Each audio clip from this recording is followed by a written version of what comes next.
Does Earl have a dick? Yeah, he's a dinosaur. Sorry. Do dinosaurs have dicks? Yeah.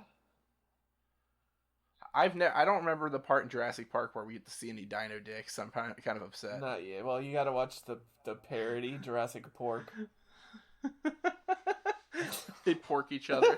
I just love the concept of the T-Rex chasing the car in the climactic scene, but you just see its schlong. Just fucking the car like a dragon in the tailpipe. These dinosaurs are horny off the scales. That's what happens when you fuck with science. That's why Newman had to lock his computer because it was full of dino porn. God damn it.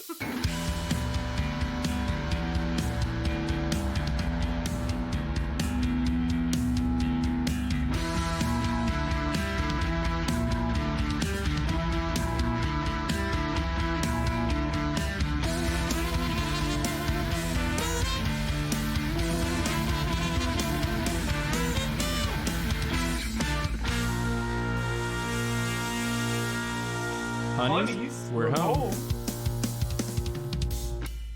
Hello, and welcome to episode 11 of Sinclairity, a Dinosaurs Tale. I am your host, We're Gonna Need Another Timmy, along with my co-host... Ben, hand up me. I don't think it's episode 11. Well, I don't know. What is it? It's not 10, is it? Well, we just released 10 yesterday, and then we have how many episodes recorded ahead of that? I don't know. It got confusing because we started releasing bonuses and like... Yeah. I think that this is probably 14, but I don't want to solidify anything and then realize I was wrong anyway. But it's episode 11 on the actual timeline. Yeah, it's season 2, episode 6. Yeah, I think is how we look at it because, which makes it episode 11. Yeah. But of Sinclairity, I think it's like, so 11 will be the Bree episode, and then did we do one with me, you, and Zach after that? Mm-hmm. Yeah. And then we have probably another bonus that will come out, and then, so it's like 15, I think. Well, either way. Or 14 or 15. Welcome to episode blank. Yeah. We'll just add that in there, and just Microsoft Sam voice being like 14. And yeah, today's episode is called Employee of the Month. And yeah, the Dane Cook film. Yeah, starring also Dax. Was Dax Shepard in that movie too? Oh yeah, for sure. That's what I thought. All right, Ben, you got any? You got any? I think it's funny if there's a comedy movie being made by writers who suck. No matter what, like Dax Shepard is at the door, and they have to tell him no. Like... Hello, welcome to our Dax Shepard roast. This is the roast of Dax Shepard. He's like a popular podcaster now too. Like his podcast is pretty popular, so we're thrown down. Yeah, well, so is Joe Rogan and fucking what's his fuck? The guy Mark Maron?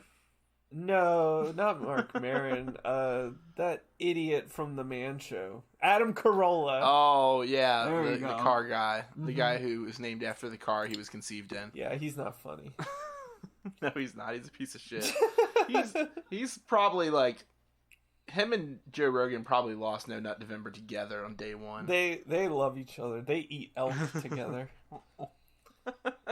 I was reading about like that. I don't remember the guy's name now, but this Republican who has like a whole YouTube channel for teaching kids how to be Republicans.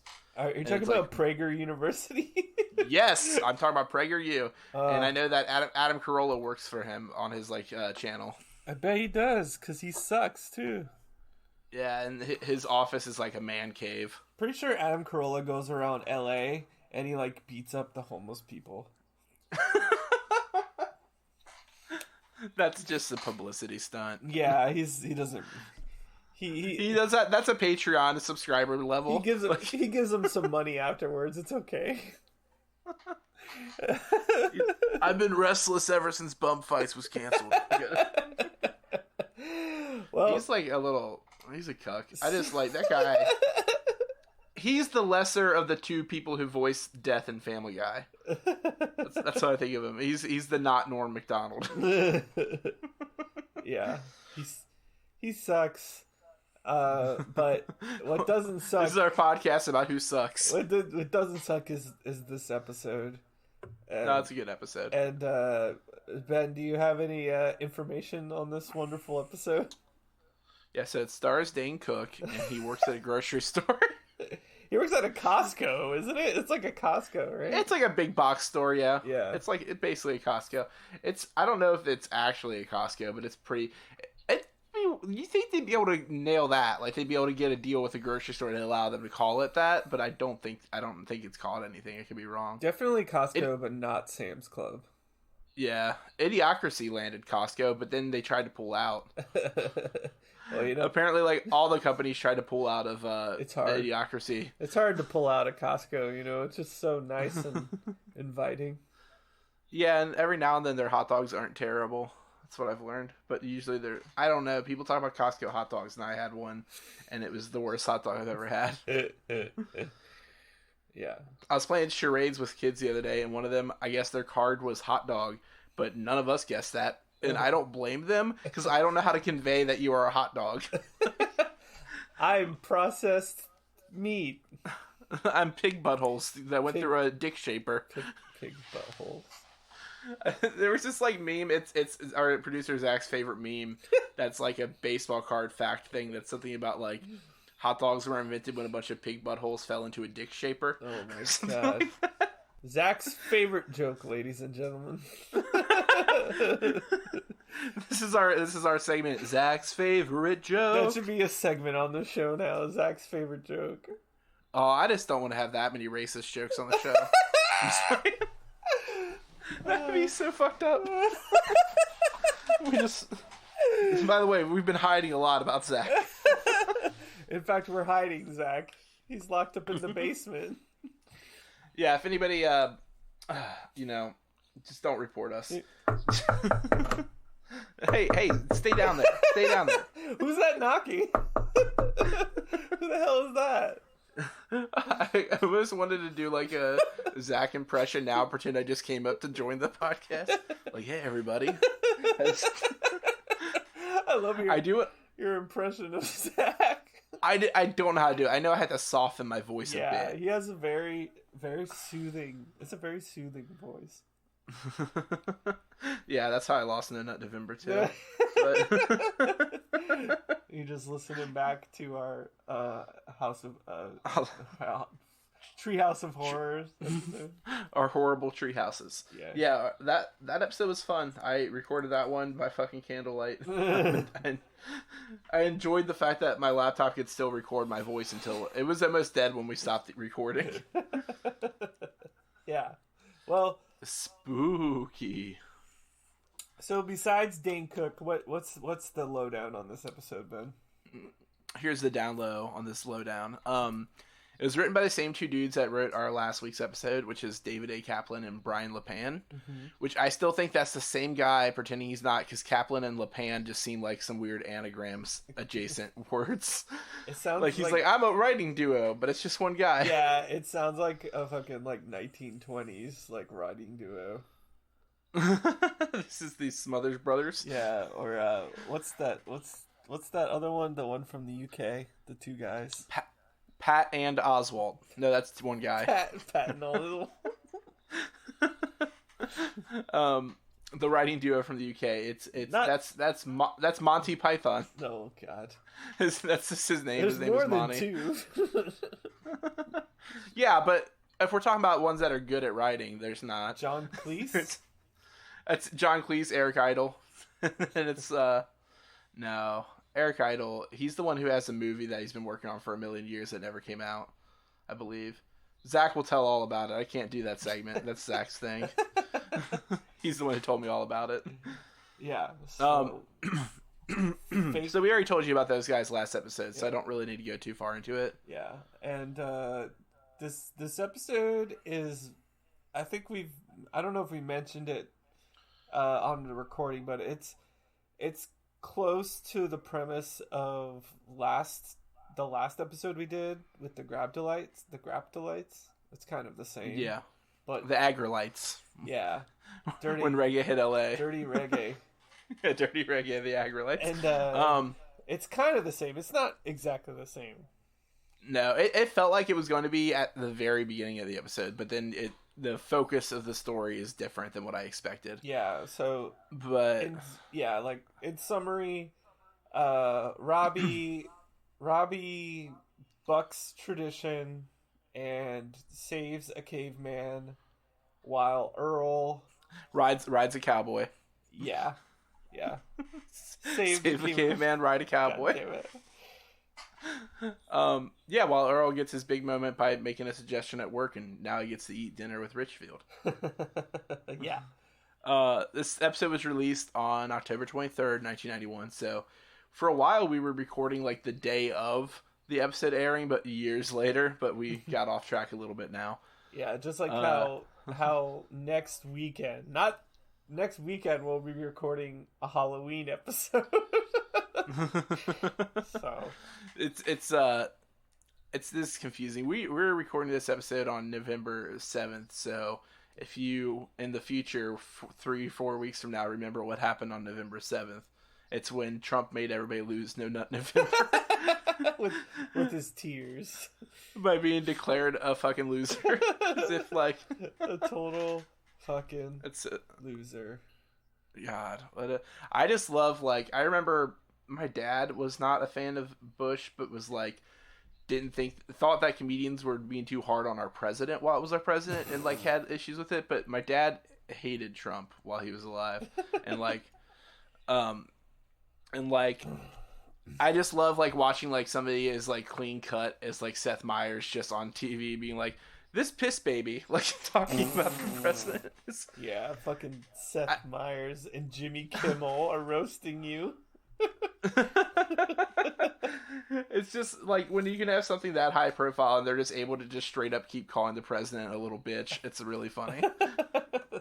It's because he's so ineffectually shitty. I don't know, whatever. Yeah, so we don't have to include all the, it's a big surprise we didn't like Trump. Yeah, but also if we sound a little more, if there's a little more pep in our step in this episode, I think you'll know why. Yeah. It's because I love Biden so much. Oh my god. Yeah, we're going to brunch tomorrow, baby. We'll see you there. Jesus. So I just like how we voted for not Trump for president. Yeah, hey, don't blame me. I voted for Kanye. I posted a picture of my ballot online, and I like had made a copy of it and filled out all lies, and I voted for Kanye on my fake ballot that I posted. Well, just easy. Exactly, kids. Well, I guess we can get into this episode. Yeah, it was based on the movie Born Free that I've never seen. Is it really? It says it's this episode apparently. I wrote the trivia. This episode apparently spoofs the movie Born Free. Wait, I thought that's a movie about ducks. Am I thinking of something different? You're thinking of DuckTales and the Magic Lamp one, the one where they find a genie. That was. You're thinking of Fly Away Home. Fly Away Home, yeah. Okay. That's a little bit different. Free Willy. I'll take it. Born Free. It looks like it maybe is about a lion. Okay. But does somebody get a promotion at work? Don't know. I guess we'll have to see. So I'm looking at this, and I don't think it's a spoof of that movie. I think that movie's just also something gets let free. Because, like, it literally does not seem to be paralleled. Unless there's maybe, like, one joke reference, and that's why it said that on IMDb. Yeah, maybe. Well... Which I remembered that website, the order of letters, by thinking I am the bomb my whole life. Just so you know. You're the man. You're the man now, dog. I am the Ben, and the boys are back in town. You're the man now, dog. Fuck. Yeah. So, more of an E-Bombs world rising. I'm a You're the Man Now dog son. An E-Bombs world rising. This is my zodiac. is my Brodiac. Stick death. I'm a stick I'm death. okay. Stick death theater for life. I mean, come on. I was obsessed. I used to make stick figure cartoons with my friend at his house because he was like good at that shit. So we like made them together, and he was like one of the earlier ones to do like 3D backgrounds that spun around and shit. It was fucking dope. Wow. And we were like 11 or 12. It was weird. And that's how this kid was like a genius. And that's how you met. And that's how you met the creators of the Matrix. I joined Rob Denblaker on making Stick Tricks Revolutions. Yeah. Well, oh wait, do you remember that one where it used the fucking Real Big Fish cover of Unity by Operation Ivy, and it was just a guy falling downstairs over and over again to that song? No, I don't know what you're talking about. There is a famous stick figure video. Famous means that like I don't know what that means, but it was like you loved it. It was like the top on the pages usually, and it was my introduction to Operation Ivy, but through a Real Big Fish cover of the song Unity. I do remember the one E-Bombs. Why are we talking about this?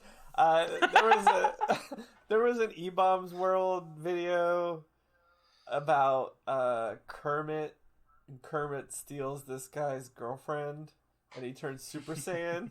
But when he's turning Super Saiyan, fucking Wait and Bleed by Slipknot starts playing. So it's like, I felt the hate rise up in me. While he's like charging up, and then he does a spear bomb.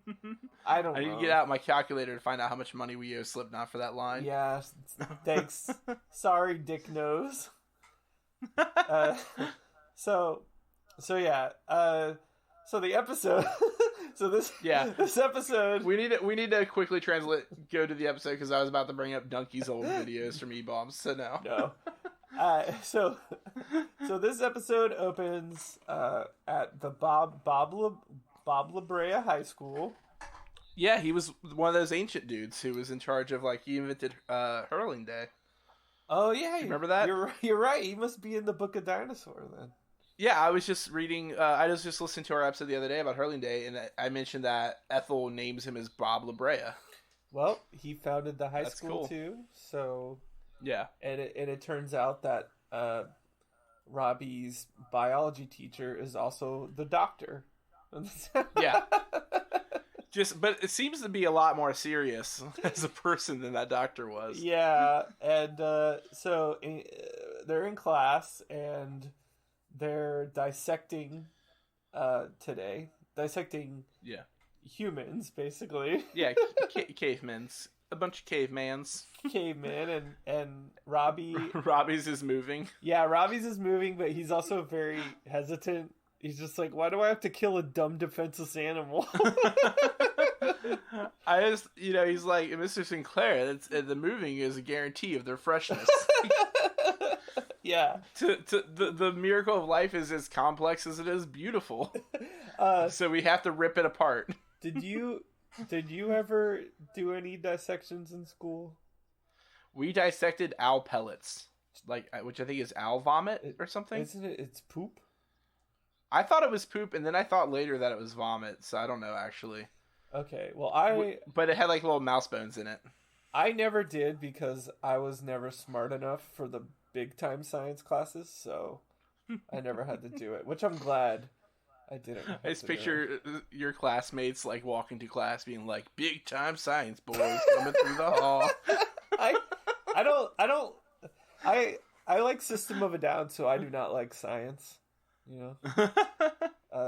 So yeah, I never had to do it, but I feel for Robbie, and he starts questioning it, and his teachers is like, the only way we can understand this creature is by ripping its guts out. Yeah. It's just like, I feel like if we would have had the frogs thing at my school, which we definitely wouldn't, our school didn't have funding, they would have made us hunt frogs. We'd had to go outside and look for frogs. But for one, it's so outdated to begin with. It doesn't need to be done. But yeah. That's just something that some horny psychopath science teacher was into. Especially when you have Google. Why the fuck would you need to do that? Hey, I hear that Zoomers don't trust the internet like that. No, they're not entitled either. So while his teacher is going around with a club to knock out their subjects, his teacher goes clubbing. Robbie opens up the window, and he's trying to get the cave woman who he just refers to as a man the entire episode, along with the whole family. Yeah, it really harkens back to the second episode of our podcast where they're trying to make two cavemen fuck to have a baby. Yeah, it's very much like it's very it's kind of like people with dogs and cats, where they gender dogs as males and gender, which is backwards for me because I'm so used to having girl dogs is that I think of dogs as girls. Like, it's so also like that song "Who Let the Dogs Out." Yeah, and then like how we're always just like, oh, he's a good boy. Like every dog is a good boy. So every dog is a good boy. But that's my new country hit. But I'll tell you what, my dog, not a boy. My dog is right behind me, and he has bad ears, but they're soft. He's cute. He sucks. I don't like him. I love him, but I don't like him. Yeah. I just got a tattoo last night, and he's already kicked the shit out of it multiple times, and it hurts.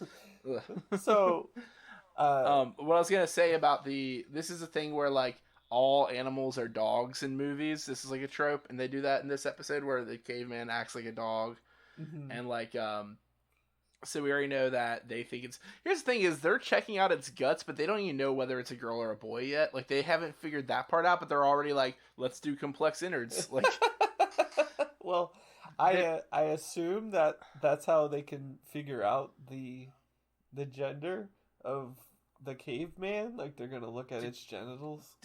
Does Earl have a dick? Yeah, he's a dinosaur. Sorry. Do dinosaurs have dicks? Yeah. I don't remember the part in Jurassic Park where we get to see any dino dicks. So I'm kind of upset. Not yet. Well, you got to watch the parody Jurassic Pork. They pork each other. I just love the concept of the T-Rex chasing the car in the climactic scene, but you just see its schlong. Just fucking the car like a dragon in the tailpipe. These dinosaurs are horny off the scales. That's what happens when you fuck with science. That's why Newman had to lock his computer because it was full of dino porn. God damn it. So yeah. Anyway. So the 80th time we've been distracted by Jurassic Park on the podcast. Yeah, and so while his teacher's distracted, he tries to get it out. She doesn't leave in time. Not his dick. I'm just clarifying. He's not trying to get his dick out while the teacher's No. And but the teacher definitely has wood. Is walking around with wood. Oliver Wood. Yeah, and so Robbie moves the cave woman down under the cupboard, and the teacher's spicy. Yeah, I know. It was a little suggestive. Very Rudy Giuliani. And yeah, so he I'm a little bit Rudy. So he convinces the teacher that the little cave creature escaped out the window, basically. Yeah, and then the teacher warns him that the thing that separates the animals and the insects, the cavemen, insects and the cavemen from dinosaurs is the ability to reason, and everybody says it together. Yeah. So he just does this every day in class, I guess. But there's definitely some fucking Neil deGrasse Tyson bullshit. When they do reboot the show, I bet he's in it. Like, I don't know what roles we're gonna be given. I'm sure we'll be in it, but we'll probably be Graptolites. We'll be the two old men from the Muppets on the balcony. That's who we'll be. That'd be a fucking killer role. I know. But like we're too nice about it, but I guess it would be like if the Menzingers came out on stage, then we'd definitely be these two old men. Is it over? Get ready for some Benzingers. Is it over yet? No, it's just the encore. Oh! tired of this Spanish love songs bullshit.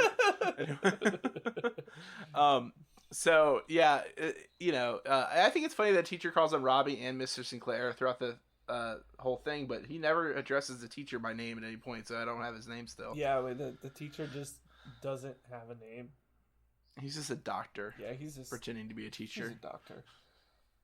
So yeah, from there we cut to Earl and Roy are at work, and Roy is marveling at the suggestion box.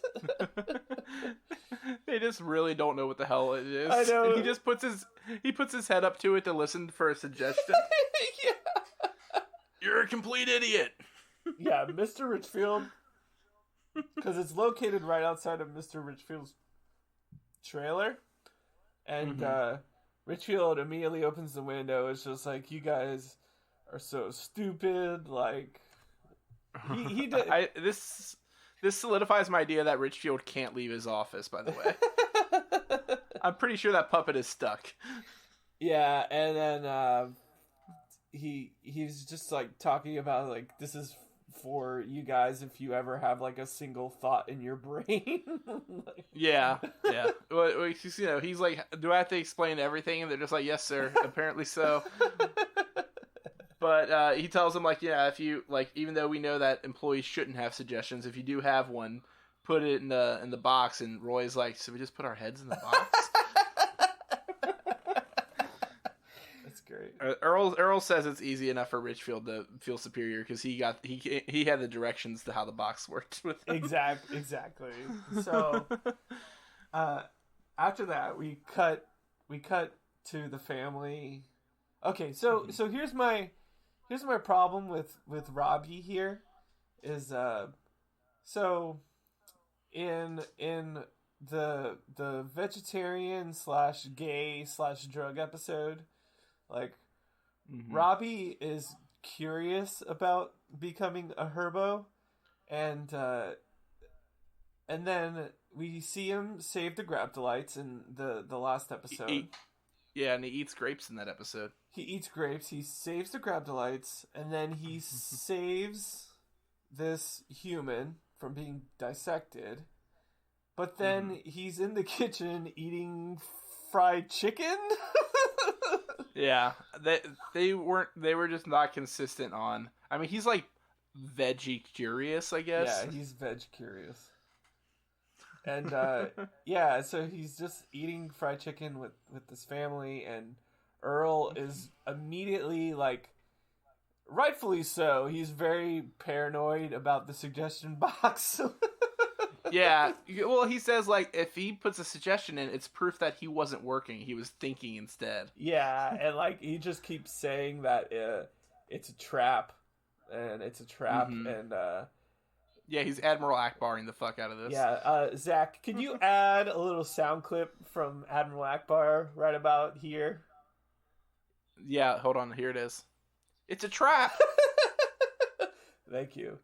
So Earl is paranoid, he's going on, and Fran, for some reason, is trying to encourage him to speak up. Yeah, but she's a naive little cupcake. She doesn't know how it works. But she's like, what happened to the man I married who had all the ideas? And Earl's just like, you killed him. Let him rest in peace and eat his dinner. Yeah, and all the while, Baby is noticing a pair of hands trying to reach up and grab some of the chicken. Trying to reach out and touch Faith. Yeah, and Baby is also not in his regular high chair. He's like in a weird chair. I don't know. There's a lot of weird chairs in this show, as we've established. Yeah, and so Baby's just like, hey, I saw something, and he doesn't see it, and then finally Earl finally notices it, and is just like, oh my god, this is a wild animal. Yeah, it's dirty and disgusting, and they don't know how to live indoors. And then doesn't he fucking, like, pick, like, a bug out of its hair and eat it, right? Yeah, he picks it out and says it's proof, and then eats the bug anyway. Like, but I just like he's like saying like because Robbie and Charlene are arguing to keep the caveman as a pet, and Earl's just like these things breed like rabbits. If it wasn't for us, they'd be overrunning the earth. Yeah, but then we hear the baby is just like slamming its head against the thing, and just like baby toy, baby toy. Yeah, he's like, I like him. So they discuss they're not sure about the gender, but they go with Sparky and assume it's a boy. Yeah, but they can't. They're like, how can you tell? It's just, I guess, like, they just don't understand the parallels between their body parts and the body parts of this. Yeah. Or they're just being modest, or they're being like humble. No, what is the word where you don't look at somebody's privates against their will? Like normal? They're just not looking at his privates. Not you're not oogling them?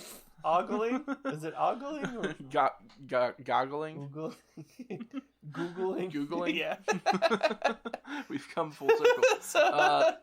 Yeah. So like he's just like, he like they argue to keep his pet, and Earl's like, well, I suggest you don't get too attached, and Fran's like, haha, see, you do know how to make suggestions. And he's like, no, Fran, I don't need any ideas. He's like, my plan is just to avoid him for another 30 years, and then I drop dead. Yeah, that's the dream, he says.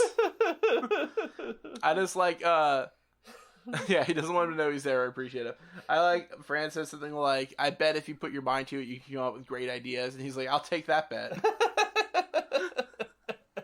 He's so accidentally self-deprecating sometimes, and sometimes very intentionally self-deprecating. I know. And then doesn't it just like do like almost like a direct transition to him back at work?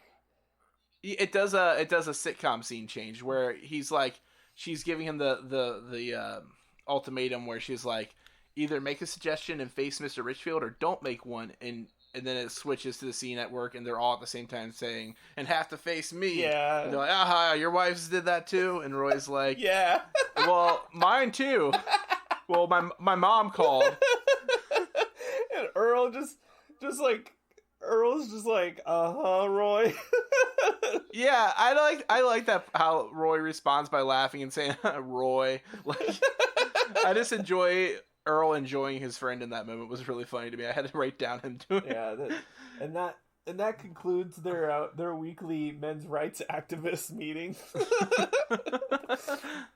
They're like the MRA group in Parks and Rec with Chris Gethard leading it or whatever. I just like, yeah, they all agree they're not going to be scared of their wives, and then the mob breaks up, and Earl's like, well, it's best not to antagonize Fran. Yeah, he's like, I am not scared of my wife, but it's best not to antagonize her. So he goes to make a suggestion, and Richfield looks out his window because that's all he can do, and screams at him and Roy to just come in his office, and he wants the suggestions now. Yeah, so they go into the office, and Jim and Pam and Dwight are there, and Stanley. No, go on. They're freaking. They're both like freaking out, and Richfield is just like, "You give me your suggestion," and it's Roy, and Roy just immediately passes out. Yeah, just shakes the whole fucking cabin because he's a T-Rex. So he passes out. So then it's Earl's time, and then Earl is just like.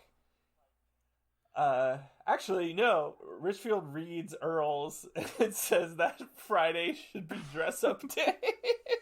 Not even dress down day, which is what I think of like because like the kids here have like Fridays. If they bring in $1 for like some donation thing, they get to like not wear their uniform that day. Like they wear clothes, just not the uniform. But like dress up day, like is Earl supposed to come in with a fucking like twirling a cane and like wearing a suit, like looking like Mr. Peanut? Yeah, so looking like George Washington Carver himself. That's a callback to a joke that's not even in the episode. Yeah. So Richfield, rest in peace.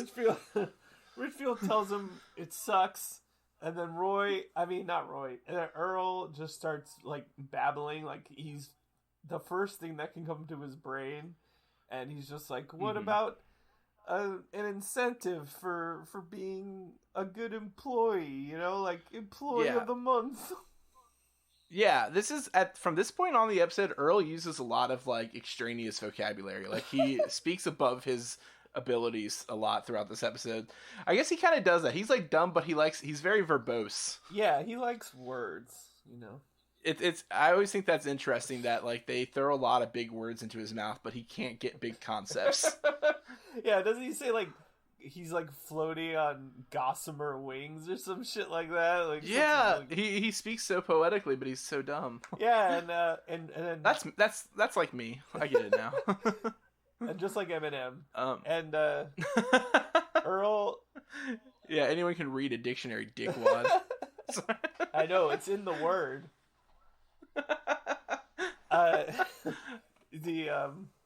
So Richfield then, of course, like a regular evil corporate executive, is just like, wow, that's a great idea. You know what? I just thought of that. And Earl basically like has an orgasm. Like, I don't know how else to describe it. I mean, like, I gotta say, I wrote Earl comes. Like, yeah, that's what I was gonna write, but I wrote orgasm instead. I wrote Earl nuts and asks if it'll embarrass Richfield if he displays emotion about this. Effeminate emotion. Yeah. Well, all emotion is effeminate or gay. Like, come on. Other tame the manly emotions like horniness and anger. Fucking snowflake. Which lead to the dark side. Richfield, says that they're gonna have an extravagant dinner at his like way better house than everyone's, but his bathroom is being rerouted this week, so tomorrow night it's dinner at Earl's with Mr. Richfield. Okay, so in my notes, because like Ben knows, but in my notes I write like a word or like 2 or 3 words to remember the point, just like bullet points. But it just says eat, pray, love. In this order though, like in the notes I wrote Earl orgasms. And then I wrote, let's do it at your house. And then I wrote what Earl says, where he says bonding without touching. Yeah, I'm also into bondage without touching. So Earl orgasms, let's do it at your house. That's what. Your notes, if you were to die before we record the episode and your notes were the last thing that were written, you were like, what the fuck happened here? Yeah, so Earl agrees to have dinner at his house, and then he also god damn it, he also suggests that he narc on all his employees. Yeah, that he go keep a supervisory eye on them. Yeah, so he thinks he got a promotion without getting an actual promotion. That's the way the game is played corporately. If they can get you to be a little bitchy narc, like, and not pay you more, then that's the goal. That's what they want. Yeah, and then Roy, he also almost trips over Roy's body, and then Roy wakes up and he immediately takes credit for whatever Earl did. Well, he's just like I didn't pee myself, so. And then Earl's talking about his thing, and they're like, you know what? It seems like we both had a pretty good day. He's just, the silver lining is that he didn't piss himself in his boss's office. So. It's switches. Now we're back. It's nighttime, and we're at the Sinclair home. We get a little bit of shot of their cool outside of their house. Yeah, and that should be the next Lego set is Sinclair's. Oh, that would be sick. I'd be way too happy, and it will never happen. It'll be like $300 for like the whole set. Yeah, we would have to like probably find like some Flintstones ones that they did and just do it ourselves.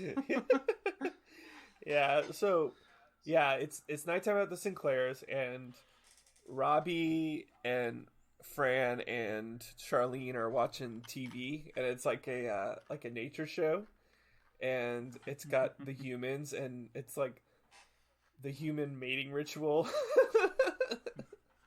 which is just a woman walking by a man.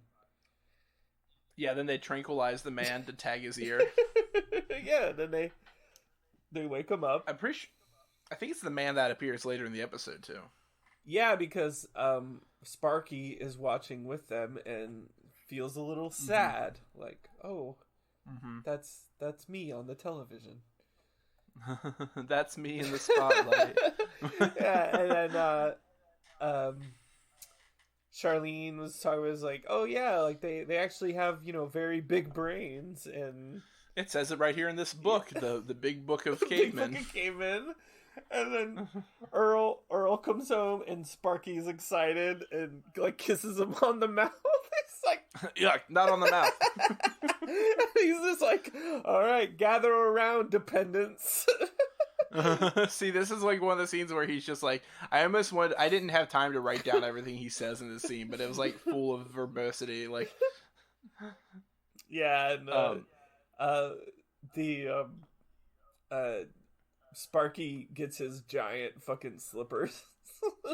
Yeah, Sparky takes his lunchbox from him and puts it away and comes to bring him slippers, but Charlene is like, give me those. Yeah.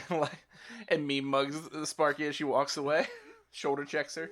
And, and then Earl announces that Mr. Ridgefield is coming to dinner because he's employee of the month. And fucking Robbie with this fucking... Oh, God, yeah. He says... Wait, I don't know. Should I say it? I mean, like, it's the word. I don't know. Yeah, it's just weird because Robbie is just like, Dad, you're not going to turn into one of those land raping executive types, are you? Which I'm just like, ooh. Yeah. Like, what year is this? 1991. Oh, yeah, we already said that. Yeah, and Earl is, of course, just like, if I get the chance, like... Yeah, he's always ready to sell out tonight. I didn't sell out, son. I bought in. Yeah, and then he also suggests that Ethel come to dinner, and Fran is like, "Why?" He's like, "Well, she needs to be here, and then we can serve her some humble pie." She doesn't get to eat any though. Yeah. Oh God. I just like he says that, and then all the kids laugh. Like, they all find it funny, but they like their grandma. Yeah. So... They just also like Earl for some fucking reason. Yeah, I don't know. So, it cuts, and there's a huge platter on the table. Immaculate spread. Yeah, with the poo-poo platter. There's a poo-poo platter, and... Which I just thought was a joke from Bug's Life when I was a kid, and then I actually order that at a lot of Chinese restaurants. Yeah, it's a real thing. And Fran is trying to get Sparky away from the food, and gives Sparky a can of caveman food, I can only assume. It's just an Alpo-ish lump of garbage food. Yeah, and it looks disgusted, but then fucking baby crawls over and just eats it. I did that when I was a baby. I ate out of my dog's food bowl once, and it was on video. I'm like, just stop me. It's just a Rugrats episode waiting to happen. Yeah, exactly. So yeah, that's what my Tinder bio says. I'm a Rugrats episode waiting to happen. And I'm about to put Pickle's toys on your map. So yeah, they have the immaculate spread. Baby's eating food off the ground. Yeah, and then the doorbell rings. The doorbell rings. Earl freaks out. He's just like, it's panic, and then he's just like, don't worry. If he bites one of your limbs off, it will grow back. Yeah, my job won't grow back, but your limbs will. Yeah, and he opens the door thinking it's going to be Richfield, and it's Ethel, who is there for her beautiful family. She's like, I have money. Yeah, I got money if you got kisses, kid. I just like that. He did the whole bowing his head down, not looking up when he invites her in, so he's already talking to her as if it's Richfield, and she's just like, hey, fat boy, where's the food? Yeah. And then she's immediately, like, bombarded by Sparky. She's like, ah! She's like, ah! It's a human inside the house. Call the exterminator. And then it's your favorite line of the grandma's delivered ever. Man is one of nature's mistakes. Yeah, this is man, Robbie. Man's not a pet. Man's one of nature's mistakes. Just like then Earl shows up and she's like, and here comes the other one. I love that line. We gotta like we usually don't discuss this on the show, but it should be the title of the show, but you should just change it to Men instead of Man. Yes. And when you said we usually don't discuss this on the show, I thought you were about to talk about how we're both Scientologists. And then we read Dinonetics. Wait, yeah, how come you're selling more books than me? That's gonna be one of my next fake ads. It's gonna be like some kind of dinosaur Tom Cruise or something. I don't know. Yeah. So Earl, Mastodon Travolta. Okay, I got it. God Go on. damn it. Earl is he's very confident that Richfield's gonna show up, and he just points, as he would be if he had plans with somebody. Like, yeah, and he points at the door, and then the clock shows up in the background, and they just start playing Christmas music, which is funny. Yeah, the time lapse is great. Like it has Robbie playing guitar for his family, not pretending to play air guitar, Tim, but playing guitar for his family. Sparky spends the whole time like at Earl's side. The only time Sparky leaves is to go get a ball and bring it. Like, I just like that Sparky is just an adorable dog laying on the ground, like waiting for Earl's affection while Earl waits for his boss's affection. Yeah, and we're not really sure how much time goes by because it looks like a lot, but yeah, way too much. Yeah, and so eventually the Christmas music stops, and everyone's like, "All right, well, he's not coming, so we're gonna go to bed." And I do like when Fran goes to get Baby, and Baby's just like passed out on the table with an apple in his mouth. He's like, "What happened?" And it's like, "Oh, the mama. I'm secure now." Yeah. The baby is constantly just vocalizing the thought processes. Yeah, I like that. And like when Fran's coming up, she's like, "Well, you're still my favorite husband," or whatever she says. Husband of the month. Yeah, and Earl's just like, "Don't make me hate you, Fran." I want to join the husband of the month club. Yeah. And then Charlene gives him a kiss goodnight, and Robbie still tells him that he like respects him or whatever. Yeah, and then Grandma comes up, and he's like, "Don't you get any closer to me, or I'll crack your head like a coconut." And I like it. This is her second best line here. Yeah, he's like, no, you won't, because you're too stupid to realize you have two arms. Yeah, because his arm fell asleep pointing at the door. So Earl's arm wakes up while he's, it's just him and Sparky, and like he plays fetch with Sparky, and he notices the parallel between like Sparky craving his attention and him craving his boss's attention, and just feeling subservient, I guess. Yeah, and then Earl becomes the great liberator, as I put it. Yeah, he takes it on himself. It's just funny to me because like it's not like a big moment for him because he already didn't want the caveman in the house. So.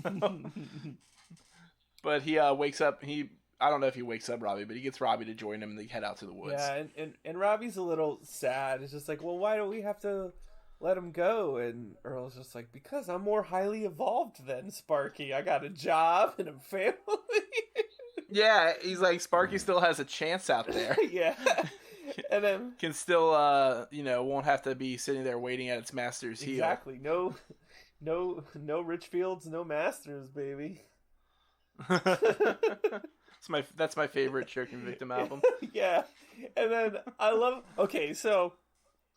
so we got to add this to the lore of the show is when Earl when he's like bidding Sparky farewell, is just like, and if anyone ever says anything to you, it's just like, I'm one of God's creatures and I deserve respect. Yeah, not Godzilla's creatures, not the Golden Child's creatures, but God's creatures. So Earl believes in God.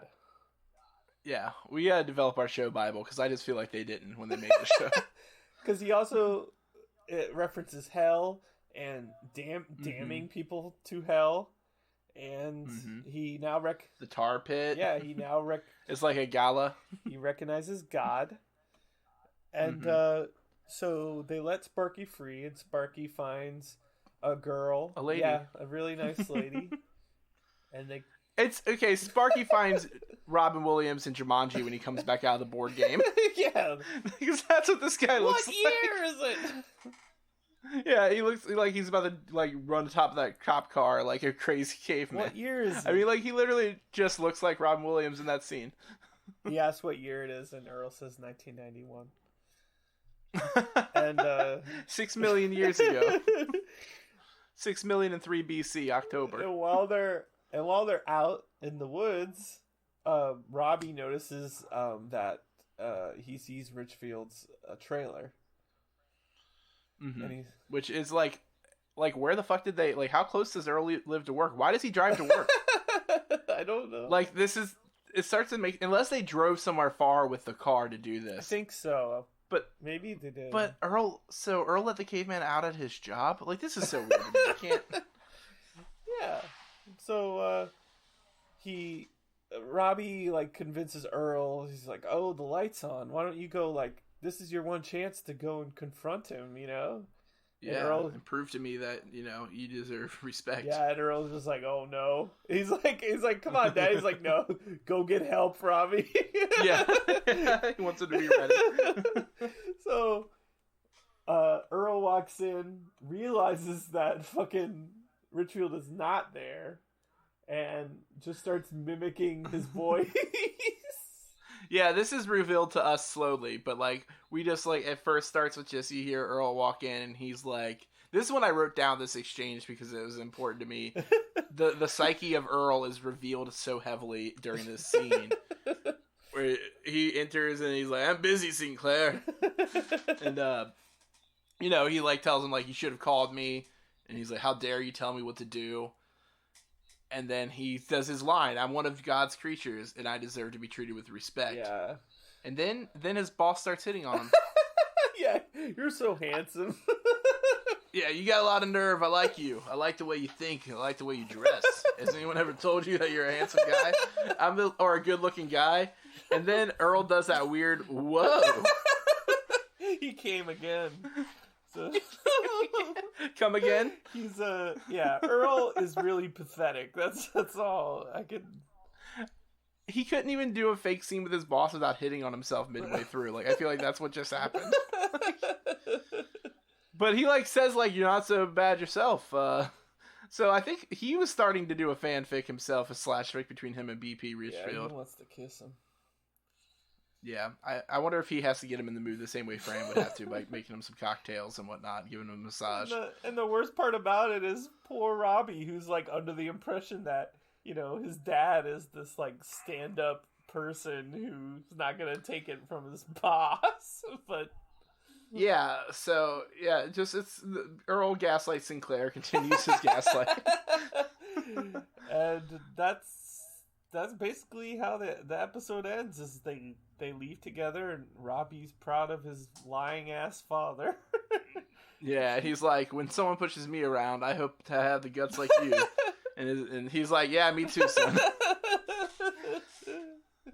So yeah, that's how that episode ends. So it wasn't exactly the whole escape of the Graptolites thing that I was expecting it to be, but it was.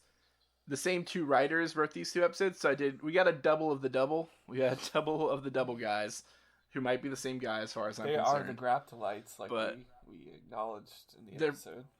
Yeah, they're pretty much the Graptolites. So, yeah, Earl, again, learns nothing.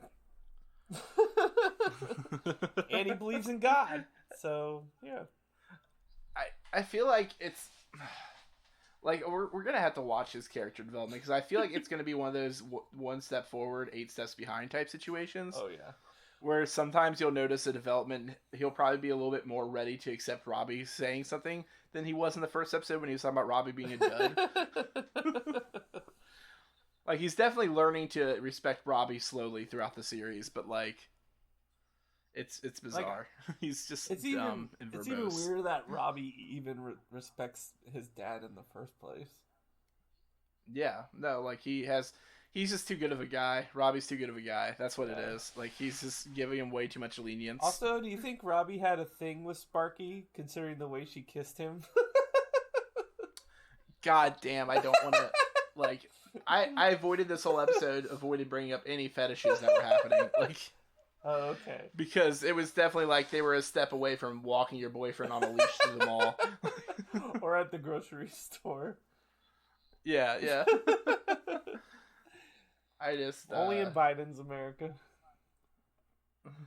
Yeah, look up how old was the caveman before we make any jokes about Robbie and the caveman. I thought the whole time it was like a way young. Like I don't know why I got the idea that it was like a kid, and then I realized it was a grown woman later on when because I got scared. I was like, don't send her with that fucking Robin Williams. Like she's just a kid. And I was like, oh, she's like this is a woman. Yeah, never mind. Robbie's a child. I guess whatever. Yeah. 14 is in dinosaur years. the dinosaur years, the best years of our lives. Yeah. So. Oh, we should make hats that say "In dinosaur years, I'm dead." My God. Like those hats that everybody on Tumblr had with the dog ears line. Sure. We're still. Oh, and like remember those booby hats that people had that had like the little like crudely drawn like U's for boobs. Those are popular on Tumblr. We can have that, but it's tails, like Charlene's tail. Oh my God. Yeah, the rest of this episode is us pitching merch, guys. So. Yeah, we're going on Threadless. I made my own dinosaur shirt of my. I'll post it like a link somewhere of my drawing of Earl and Roy making out. It says, "Honey, I'm homo." Oh God. Well, we almost. I love it. We could have had that in this episode, but with Earl and Richfield.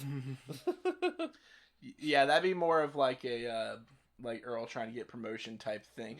I forgot to mention Richfield does it. He's like asks like the fake Richfield, and his mind's like, "You need a little money or something?" It's like, yeah. Earl's like, no, I don't think I do. Yeah, I think that's purely because he couldn't explain the fact that he didn't. Robbie might have been like, "Oh, maybe we should go on vacation with your raise."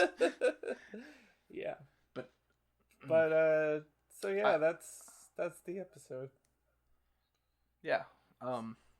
Man, we forgot to do a thing where we took a break earlier, so I could throw in a what is it? A fake ad. It's okay. Kind. We could probably find that, but I think we should definitely include the Admiral Akbar in there. Just saying. Yeah, I can replace I cannot remember in my head how he sounds, so I was just like, I don't know. I'll sound Muppetish. Oh, you don't. it's very distinct, but. I mean, like, yeah, but I'm not a fucking like. Virgin. I don't know if it's. I'm not sure if it was Frank Oz or not. It might have been Frank Oz. I just Muppets did Henson Studios. They did work with the Star Wars, right? Yeah. Okay, I thought so. I was pretty sure Yoda's fucking Muppety as hell. So I was pretty sure. Frank Oz. That's that Muppety ass bitch. It's basically Miss Piggy. Miss Piggy, oh my God! So I'm sure there is probably a Muppet Star Wars parody that exists already. Yeah, it's called Pigs in Space. You never seen this? You never seen? I've never seen it. Show? Okay. Because I was just picturing like Miss Piggy as Yoda, and I just laughed so much at that concept. She's Princess Leia, so. Yeah, of course, but she should be Yoda. Who's Yoda then? Kermit. It didn't get that far. There is an episode of the original Muppet Babies cartoon where they go to Dagobah and they splice footage of Star Wars with the Muppet Babies animation, and Yoda's in it. Like it was a weird show. That's weird. I thought it was weird, and Muppet Babies is weird to me. As a kid, I don't think I realized that it was like in my head, I didn't think about the fact that it's weird that it was a cartoon and not puppets. Yeah, it's just a cartoon, and then they splice in like movie scenes and stuff like that. Like that's not like the only episode with that. Is that one of those cartoons where you don't see the adults' tops of their bodies? Yeah. I feel like you just saw the legs in that show. It's like a nanny or something like that. Yeah. Yeah. Okay. Yeah, I used to watch that show a lot. But I also watched Tiny Toons. Yeah. Which was a Similar Goes concept. down the hole. I was listening to an episode of, I think it was Hey Riddle Riddle, where they were talking about like best crossovers between Muppet Babies versions of things. Like, take a movie or a show and make a Muppet Babies, like Muppet Babies Mad Men. Or and I think there's probably a lot of really great opportunities for Muppet Baby. Because they were thinking of Young Sheldon, I think, is what they were riffing off of or something. Or There is that Mad TV skit with where it's the Rudolph the Red-Nosed Reindeer claymation movie, but it's which is it's great. like The Sopranos or something like that. That's funny. But, yeah. I've never said that about Mad TV. Yeah, That's funny. Yeah. You know what? I like Will Sasso and I like Kenny Rogers' Jackass. That's pretty good. Sasso's not been good in most things I've ever seen him in. What is he even in though? Has he in Drop Dead Gorgeous? I don't even know if you've seen that. But I feel like he's in that. I don't know. I know he has a podcast. That's all I know. It's just like, who doesn't have a podcast at this point? Like, we have a podcast. We're at nobody. This point, hopefully Adam Corolla doesn't have a podcast anymore. I can't wait till Trump's next career move is his fucking podcast. Oh my god, the Trump cast. I'm sure there's like it's gonna have his name in it because he can't not do that. Yeah. Well, it's gonna be like called like Still the President Still cast. The President. Well, guess what? You're not, motherfucker.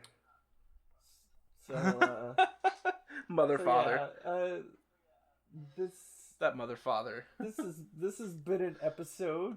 Do we want to thank anybody? Thank you to the people who did the bare minimum and did not re-elect the fascist president. Thanks for the bare minimum. And thank you to Jeremy from Scotto Network for doing our theme song. It's great.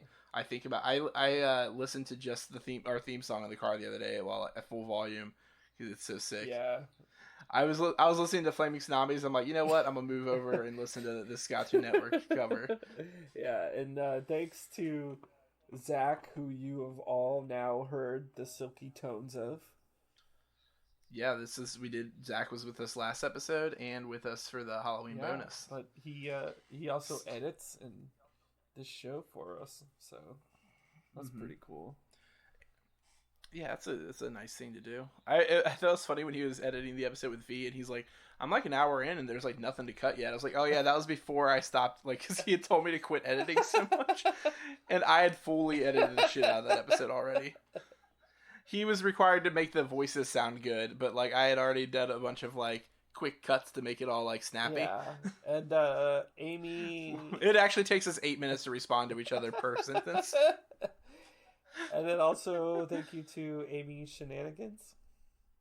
Mm-hmm. You can get at Amy Shenanigans on Twitter to find her other artwork, and also I think I've already congratulated her on her engagement, but I'll do that again with my friend Fritz.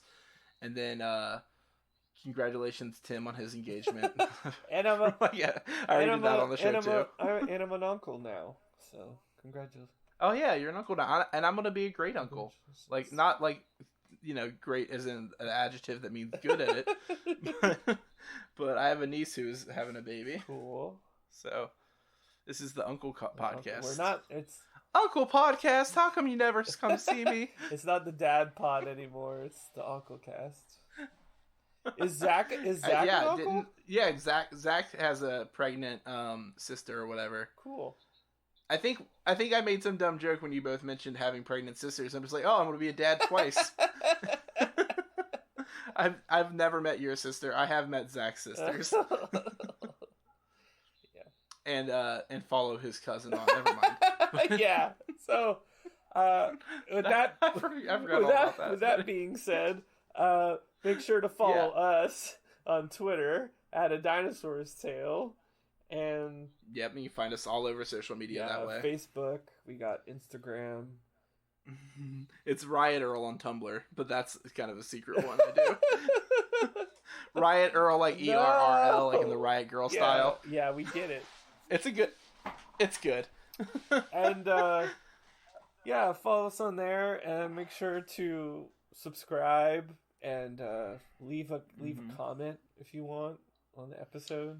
Yeah. Kind of forget. Check out Zach's band Waterson on Bandcamp and Spotify. Yeah, and if there's another Bandcamp Friday, which they seem to be coming like a lot. Like there's been a lot. Just like Earl in this episode. There was one yesterday, but this is already far into the future. But if there's another one, check out Moki Tapes. There are 2 compilations on there right now that you can pick up, and all the proceeds are going to different charities in the Orlando area. But there's lots of cool bands. The newest one is all covers, and V did a Mountain Goats cover for it, and it's really good. And hopefully by now, me and V will have released our Jam Henson's first track. Yeah. But yeah, that's all I got for this week. Yeah, that's it. I mean, everybody should just enjoy their extinction, which might be a little bit slower now that we... Because, like, it's going to be... The inauguration will be in January, and I think the guillotine comes out for Trump after that. Is that how they do it? Yeah, Biden pulls the rope and cuts his head off. And puts his head on a spike. Yeah, right. Yeah, just like that. Puts Melania's at the top of a Christmas tree to be ironic. Yeah. Well, that being said, enjoy your extinction and take care. Yeah, take care. And thank you for listening. Goodbye. Be sure to join us next week, where we'll be joined by our friend Stove, and we're going to be watching the episode, season 2, episode 7, When Food Goes Bad, which I believe is supposed to be like the Halloween episode. Yeah, good luck and Godspeed. Do speed with God. God is dead now.